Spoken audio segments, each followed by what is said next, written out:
Surprise! Out of nowhere, a contract extension for Pacers head coach Rick Carlisle. We'll talk about that, what it means, what Carlisle does well and can do better, and look ahead at Pacers Cavs, all on today's Locked On Pacers podcast. You are Locked On Pacers, your daily Indiana Pacers podcast, part of the Locked On Podcast Network, your team every day.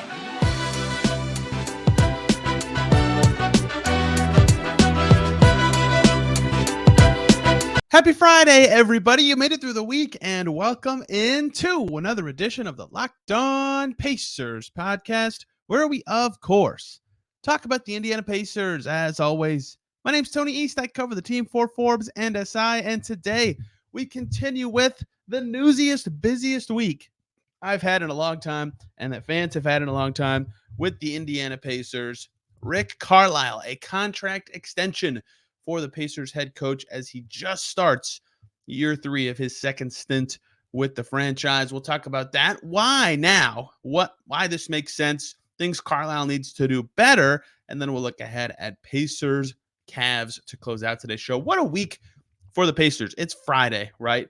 So looking back at this 6 days alone, the Pacers signed and waived 3 guys to finalize their roster, finished training camp, signed Aaron Nesmith to an extension, played their first opening night game. The commissioner was in town to announce changes to the All-Star game format. Roy Hibbert was there, and he spoke to the media. They beat the Wizards by 23, and their head coach got extended in 6 days. It's been quite the time in Pacerland, and it's all been chaotic. But you know what hasn't been chaotic? The head coaching position. Stability there for the Pacers now as they extend head coach Rick Carlisle. Adrian Wojnarowski had it this morning. I can confirm it.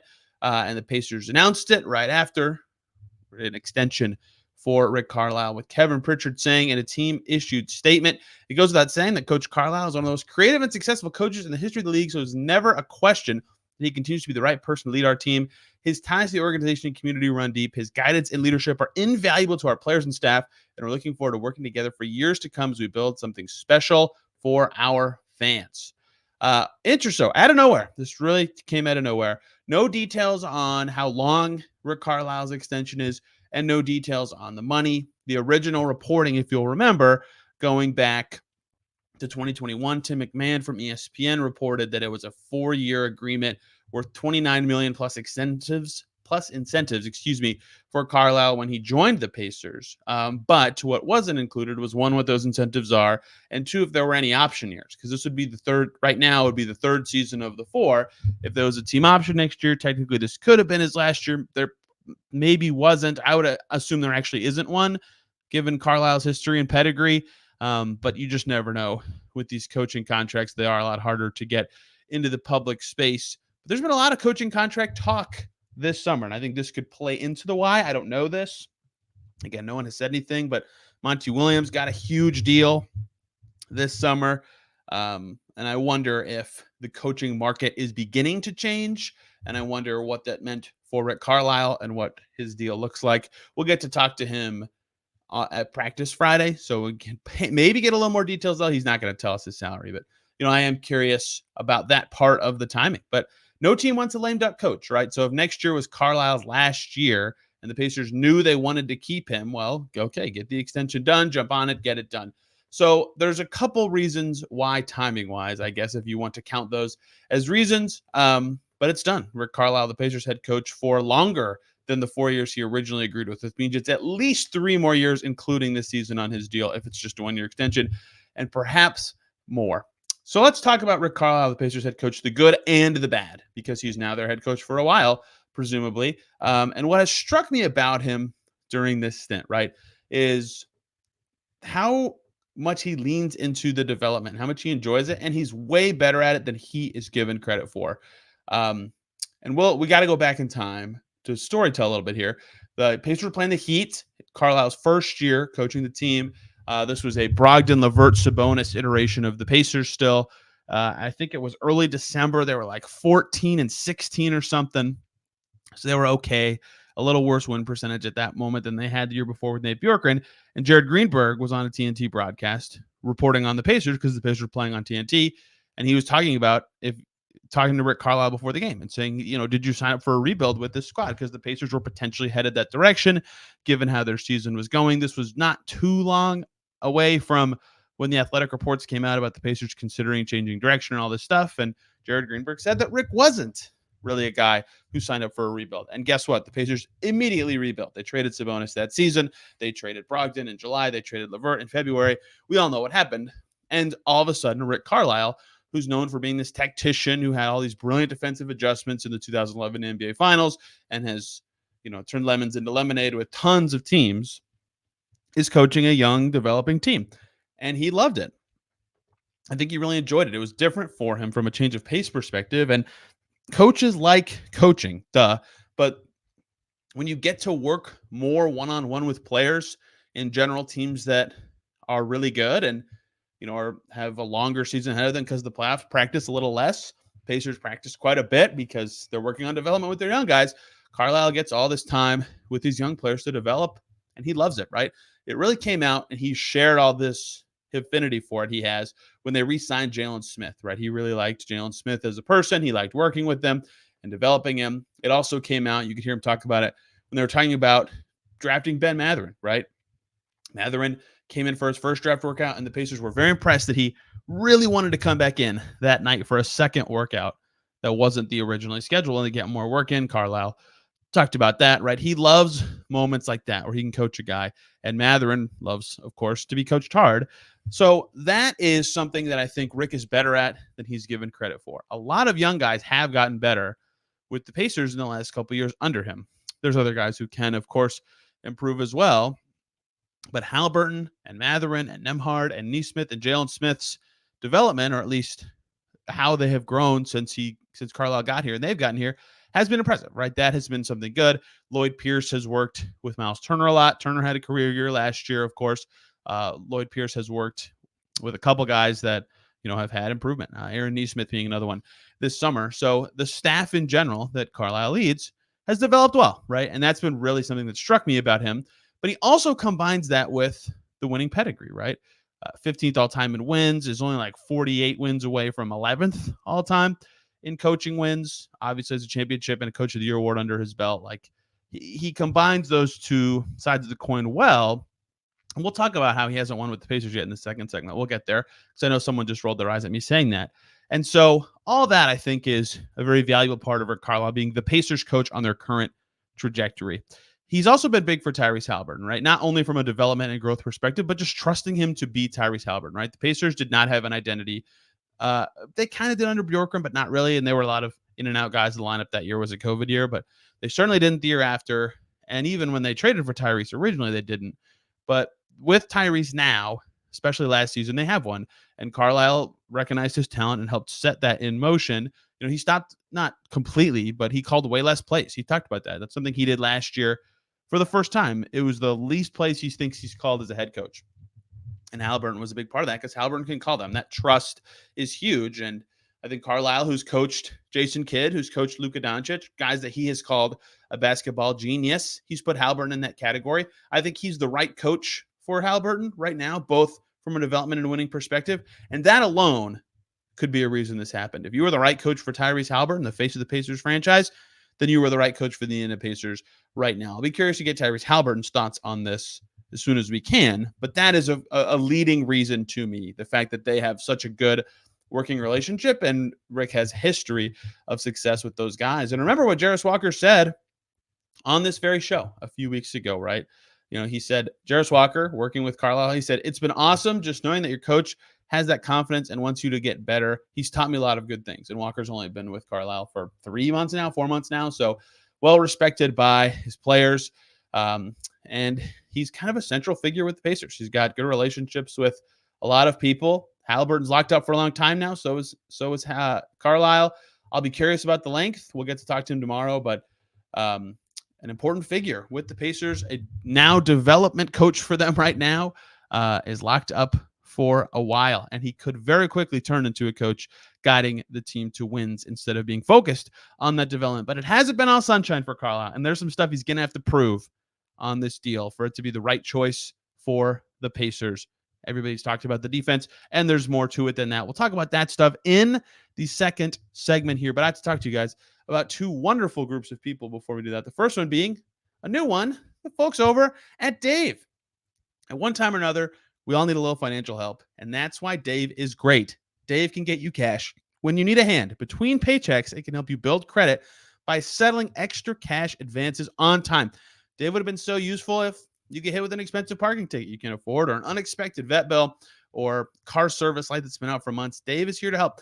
It's a banking app that's leveling the financial playing field. When you download Dave, you could get up to $500 in 5 minutes or less. No credit check, no late fees. It's a part of Dave's extra cash account. Advance the money you need with no interest and then settle up later. Extra cash gives you more money to buy groceries, fill your tank, finally get your car repaired, or catch up on bills without having to wait for that next paycheck. You can even build credit when you settle up on time. Millions of people have already downloaded the Dave app to make their finances easier. You could be next. Download Dave today at dave.com/LockedOnNBA. That's dave.com/LockedOnNBA. You could get up to $500 in 5 minutes or less. No credit check, no late fees. Download the Dave app now, or go to dave.com/LockedOnNBA. For terms and conditions, go to dave.com/legal. Eligibility criteria and instant transfer fees apply. Banking services provided by Evolve, member FDIC. Also, I want to talk to you guys about Jase Medical. There's a lot of uncertainty in the world. You shouldn't get caught unprepared. There can be natural disasters, fires, earthquakes, any sort of number of things can lead to supply chain shortages for medication and the inability to get medications in a timely manner. That's bad. You need to have those on hand so you don't get caught unprepared. And the Jase case is a personal emergency medication kit that contains 5 essential antibiotics that treat the most common and deadly bacterial infections, so you can be prepared and have life-saving medication when you need it. You can customize your Jase case with dozens of add-on medicines, but they are continually working to expand their medication offerings, at Jase Medical. And in recent efforts, they've added even more stuff. You can buy gift cards as well for someone else who might need one. So go to jasemedical.com, enter the code LOCKEDON at checkout for a $20 discount on your order. I myself have a Jase case. That's promo code LOCKEDON, LOCKEDON, at Jase Medical, JASEmedical.com. Thank you, as always, for making Locked On Pacers your first listen today and every single day. Jump on over to Locked On Bucks for your second listen. Damian Lillard debuted and looked awesome for Milwaukee and had Gametime moments in the buzzer in his first game at the Fiserv Forum, and it was sick, and I enjoyed it. And Kane Pittman, one of the hosts of Locked On Bucks, is hosting his last show of Locked On Bucks to talk about Damian Lillard. Check it out. Highly recommend it. Kane's accent is fantastic, and he did a great job covering that team. We continue here talking Rick Carlisle, contract extension. I think he's the right coach for the Pacers right now, mostly for the reasons I said in the first segment. His relationship with Halliburton, of course, very important in this discussion. But there's more to this, and there is the flip side of this, which is the stuff Rick Carlisle still needs to prove as the head coach of the Pacers. And the headliner that everybody can point to very easily, 61 and 104. That is the Pacers record in the 2 years, 2 seasons plus 1 game of Rick Carlisle, the head coach. Of course, the 104 losses over 2 seasons is jarring. That has not gone the way the Pacers originally hoped, right? Like I said earlier, when they had that TNT broadcast, not brought in for a rebuild originally, although that has worked out very well for the Pacers. Now, the record is what it is. The talent, it wasn't spectacular. They were not projected to win more than like 25 games by a lot of people last year, and they went way over that. Does he deserve credit for that? Maybe. I think he does, because he has a past record of winning, right? Of course, with the championship and a good record overall. He's zeroing in on 900 wins. But still, the struggles of 2021-22 for the Pacers when he was at the helm were something and have to matter here. And this year's kind of the measuring stick one, where they're back having expectations, right? Can he bring them to be a winning team this year? I think that will be very telling of this team's growth descent, because their record hasn't been there, right? And they need to get back to that status of being a postseason team, being a playoff team, whatever. They've talked about wanting to be there. And there's some long-term thinking to it, with this season being a measuring stick year. But if they believe he's the right coach and they believe he can be good, of course, it makes sense to extend him. For me personally, I think this year is going to be telling for a lot of the team in terms of where they're at and where they're going to be headed long-term, because they are blending that, right? The short-term and long-term. Chad Buchanan talked about it. But Carlisle now a part of it, right? And so can he turn that record around? Can he get this team moving? Because so far, that has not been the case. That's something he's going to have to prove this year, is he can coach the team in a manner that keeps up with those expectations the team has. Obviously off to a great start, but they played the Wizards. A much more formidable opponent tomorrow. We'll talk about the Cavs later in the show. The other thing Rick Carlisle is going to have to prove, not a secret, defense. Getting the Pacers to defend. Of course, giving up 120 to Washington, not to start the Pacers wanted, although that was the fastest paced game ever. They just haven't defended well under Rick Carlisle, right? 28th in defensive rating 2 seasons ago, 26th last year. Dead last after the All-Star break 2 years ago, 29th last year, although basically 30th. The Blazers outdid them down the stretch defensively in a negative way, right? The last time that a Carlisle coach team was out of the bottom 10 in defensive rating was the bubble year. So his last year with Dallas, they were 21st. And then in the bottom 10 with the Pacers the last 2 years. But the talent of that Mavs team also wasn't good defensively. Like Jason Kidd miraculously had them good the next year, and then they were immediately back to terrible, right? Last year, the Mavs were back to 26th in defense. So they're not a talented defensive roster. Even before they made the Kyrie Irving trade and lost some defensive talent, they were not a good defensive team last year. So some of that's the roster. Maybe some of that's on coaching. You can go back to the mid to late 2010s when, the Mavs were amazing, and then into the last years of Dirk. And in the mid 2010s, the Mavs were always kind of right around league average defensive rating, right? They'd go 18th, 13th, 16th, 14th. I don't think they were ever exactly 15th, but going back through all the years, they were always right around there. And then the years they were really good, winning 60 games, winning the championship, they were in the top 10, right? So he has a history of successful defenses on winning teams. In fact, the thing Rick Carlisle, from an adjustment perspective, is possibly most known for is what he did defensively against the Heatles in that 2011 finals, right? And lots of people in the NBA, you can see in the NBA GM survey and by talking to people around the league, still rate him very highly as a tactician, especially on offense, but even some still on defense. That said, it hasn't mattered. The results have not been there. And at some point, in fact, we've probably passed that point, that is what matters, the results, being a good defensive team, right? And they have not been that. And this is a very, very important year for the Pacers defensively to me, right? Yes, he has some track record of at least having average teams even without awesome talent, but they've got to get to there this season. And I actually had someone else float this to me on opening night last night. I'm going to bring it up now and then immediately kind of shoot it out of the sky. They said something to the effect of like, if the Pacers stink on defense again this season, this is a new scheme, right? If 2 schemes stink, but it's the same talent, is it that the scheme doesn't matter and the talent isn't good enough and there's not anything the staff can do? Or is it that the schemes aren't right and the coaching staff isn't setting up the teams to succeed? What your answer to that question is just how you feel about the people involved, I think. But I also believe, and this is me shooting that question out of the sky, it's a coach's job to figure out what that scheme is that's going to set up his team to succeed and defend well. So, yeah, they might not be the most talented defensive team. It's not a secret about the Pacers, but it's the coaching staff's job to try to figure out the best way to set the team up to succeed on the defensive end. And that has not happened yet in the last 2 seasons for the Pacers. They're trying something new this year. They're trying to limit the threes. They were happy with how that went against the Wizards in terms of the mix. I think the Wizards made 9 the whole game, but that is not a good offensive team in general. They're trying to defend pick and rolls differently. They had that slow start, right? That's something they've had troubles with last season too, giving up 39 in the first quarter, right? They have to defend better this year. It's just an absolute must for the Pacers to, 1, see growth in the end of the floor, but 2, if they want to be as good as they've talked about wanting to be, they have to defend better this year. And I still will maintain, when Dallas was good, they were in the top 10 in defensive rating, right? So if Carlisle can get the Pacers into the top 20 even, that would make the Pacers a dang good team given how good their offense is. And that was a decade ago when Carlisle was at least the times I'm talking about, when the Mavs were a title contender, that was a decade ago, right? What does it look like for Rick Carlisle now for the Pacers? Those are the things I think he still has to prove.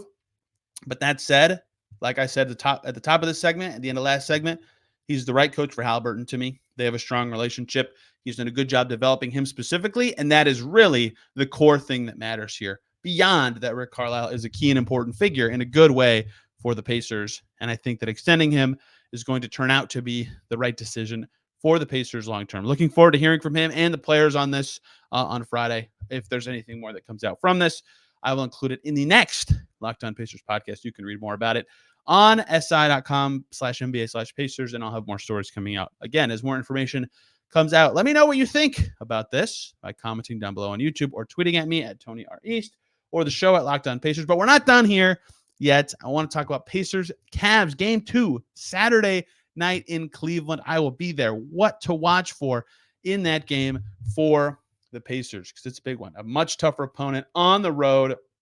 Can they figure it out? Before we talk about that, though, I want to talk to you guys about PrizePicks, the easiest and most exciting way to play daily fantasy sports. It's just you against the numbers. It's not you against thousands of other players, including pros and sharks. You just pick more or less than a stat for 2 to 6 players on stat projections and watch the winnings roll in. It's super easy. You can go test your skills during football season. It's the most exciting way to play daily fantasy sports. It's simple to play. You can make your picks and submit your entry in less than a minute. And with quick withdrawals, easy gameplay, and an enormous selection of players and stat types, what are you waiting for? That's why PrizePicks is the #1 daily fantasy sports app. You have got to try it. It's an absolute blast. So go to prizepicks.com/LockedOnNBA and use that code LockedOnNBA for a first deposit match up to $100. That's prizepicks.com/LockedOnNBA and use the code LockedOnNBA for a first deposit match up to $100. Heck yeah. You've got to check it out at PrizePicks, daily fantasy sports made easy. Thank you, as always, for making Locked On Pacers your first listen today and every single day. For the latest on James Harden, who apparently wanted to fly to Milwaukee to be with the Sixers and was told no by the team, according to reporting from Chris Haynes. You can hear more, of course, from Chris Haynes, but also on the Locked On Sixers podcast if you want the latest on James Harden and his saga over in Philly. We continue here with the Pacers. Not talking Rick Carlisle to close out today's show. Talking about the Cavs. I'm excited for this game after the Pacers' first game because we'll learn a lot. How bad are the Wizards? Are the Pacers just that good? Can they do this to a much better team? Cavs are a tough team for the Pacers last year, which makes sense. They're good in general. They were one of the best regular season teams in the league. Their point differential was fantastic. But the Pacers specifically, especially last year, right? Like Aaron Nesmith's on Evan Mobley. Like they were just so mismatched from a size perspective. The Cavs are huge with the Mobley Allen front courts, and Robin Lopez was there last year. Kevin Love was there. Dean Wade at times, although he was hurt a lot. Right? They have size. They still have some size. Evan Mobley's a beast. However, I don't know if Jared Allen's going to play. He didn't play in the preseason for the Cavs against the Pacers. It sounds like he's still hurt, although maybe he could play. It's hard to tell. There's a lot of reporting on it. Chris Fedor from Cleveland.com is all over this stuff. We'll see, but they're still big either way. George Niang is tall and killed the Pacers in the preseason. Like they're just a big team. So that alone is a tougher test for the Pacers from a size perspective, right? Obi actually had some good defensive plays against Washington because of just his size. Like he disrupted some Kuzma shots just because like, hey, I'm 6'9" and I can get my arm in your face, right? So that's going to be helpful for the Pacers in this matchup. They didn't have that element last year, but it's still a tough size battle for the Pacers, and I think we'll learn a lot from that. And, of course, Darius Garland and Donovan Mitchell did play for the Cavs in their opener. We'll learn a lot about how the Pacers are defending in backcourts from that. Now, we did see what I expected against the Wizards in terms of matchups where Tyus Jones was defended by one of Mathurin or Bruce Brown and Jordan Poole by the other. Usually, it was Bruce Brown on Poole and Mathurin on the point guard. And then Halliburton was on Denny Avdia, right? So that seems like, I've talked about that a lot, but that seems like a smart strategy for the Pacers, something they can turn to in several games. And the Cavs are like the perfect poster child team for that. And I think that will be a good measuring stick for how that backcourt can do defensively, right? If Halliburton, for example, is on Max Strus and then the other two guards are on the Stars for the Cavs. It's not just the matchup stuff, though. And it's really hard to dig in and say, well, the Cavs did this in their first game. It was one game. Right. I'll do the caveats for the Pacers too. It's just one game and they played the Wizards.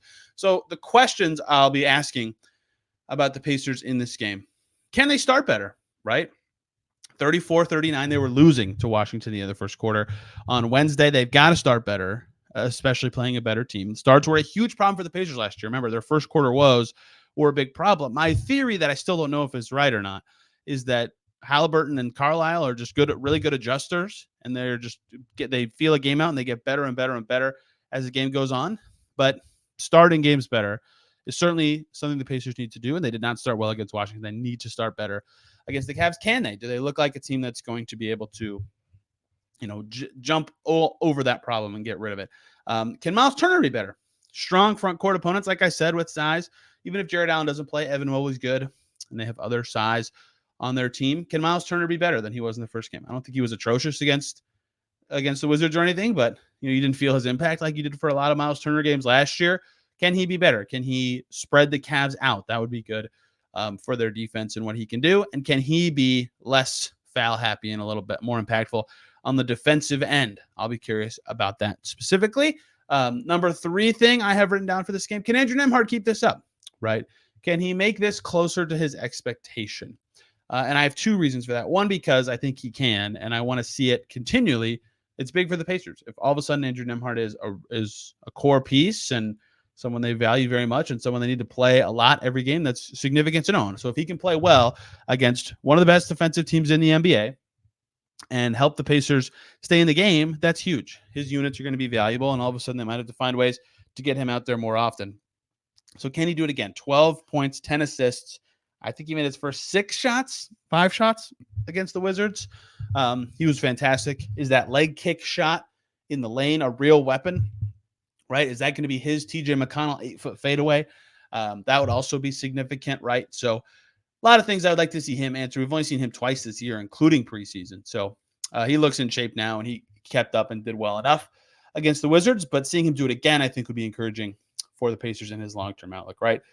We've gotten a lot of backcourt answers, gotten a lot of rotational answers, but a lot of stuff will be made official from this game. And those are the biggest things I'll be watching for. But of course, everybody is to some extent important because it's so early in the season, right? Any one game can be fluky. Like Bruce Brown might not make 6 threes in a game again the whole season. He's never made more than 4 before in a game before Wednesday night, right? Mathurin, can he continue to pass? Game 1, pass with flying colors. Can Haliburton be that guy against great defenses, right? Can Obi Toppin find a little more of the transition stuff that he had in the preseason? Again, he had a nice game in the opener, but you didn't see a lot of the stuff that you saw at the end of preseason. Can they find that against a good defense? Can their transition play be important? And the one thing that I forgot to say about Andrew Nembhard is that against a team like the Cavs, who have a really great opening 5 and really great top talent, a key way the Pacers can separate themselves is use this depth we've been talking about all preseason to their advantage. They have a ton of talented players in their second unit. If their bench groups can consistently destroy their opponents and keep the Pacers ahead or in the game, that's a huge advantage for the Pacers. So I'll be curious if those bench groups can do well against the Cavs, who have maybe an inferior bench unit to the Pacers, probably an inferior bench unit to the Pacers, although they can stagger one of their 2 all-star guards and make that tougher. But in general, if the Pacers bench can keep up, that would be significant. And every player can answer more questions in this game. I'm looking forward to it. I will be there in Cleveland on Saturday. Any game that's 1 state away, I will try to be there. So we'll have a podcast Saturday night talking about Pacers Cavs, what we learned from that game, more stuff. And then if Carlisle or anyone says anything more about his extension and what it means, we'll share those thoughts on Saturday show into Sunday. And then back Monday again, talking more about Pacers Cavs and a little bit of lead into their Monday game. Who I can't remember who it is off the top of my head right now, which I should know that. So lots coming here on the Locked On Pacers podcast. Hope you guys enjoyed today's show and week 1 of the season being back. Like I said earlier, I'm on X or Twitter or whatever at Tony R. East. The show is at Locked On Pacers. We'll have plenty more on the Pacers coming as this regular season rolls. Thank y'all a ton for listening. Have a fantastic day, and we'll see you soon.